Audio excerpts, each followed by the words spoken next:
எதிர்நீச்சல் என்ற சீரியலில் இருந்து முக்கியமான நடிகை வெளியேறாங்களாம். இதனால் டிஆர்பி பாதிக்கப்படும்னு எதிர்பார்க்கப்படுது. தலையில் பலமாக அடிபட்டு ஹாஸ்பிட்டலில் அட்மிட் ஆகியிருக்காங்க ஈஸ்வரி. இவங்க கீழெல்லாம் விழல, தலையில் யாரோ பலமாக அடிச்சிருக்காங்க அப்படின்னு டாக்டர் சொல்லிட்டாரு. இதற்கு காரணமே ஆதி குணசேகரன் தான் அப்படின்னு தர்ஷினி குடும்பத்து மேலே எல்லார் மேலேயும் கம்ப்ளைண்ட் பண்ணியிருக்காங்க. போலீஸ் சட்டப்படி நடவடிக்கை எடுக்கிறேன் அப்படின்னு சொல்லிட்டாங்க. இதுக்கு நடுவில் ஈஸ்வரியை தலையில் பலமாக அடித்து கொலை பண்ணுற மாதிரி காட்சி ஆதாரம் அறிவுக்கரசிக்கிட்ட மாட்டிக்கிச்சு.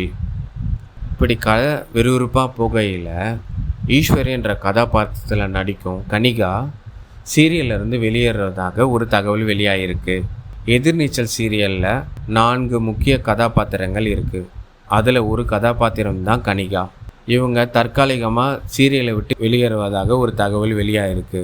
இது ரசிகர்களுக்கு பெரிய அதிர்ச்சியை கொடுத்துருக்கு. கனிகா இந்த சீரியலேருந்து வெளியேறதுனால தான் அவங்கள படுத்த படிக்க காமிச்சிருக்காங்க.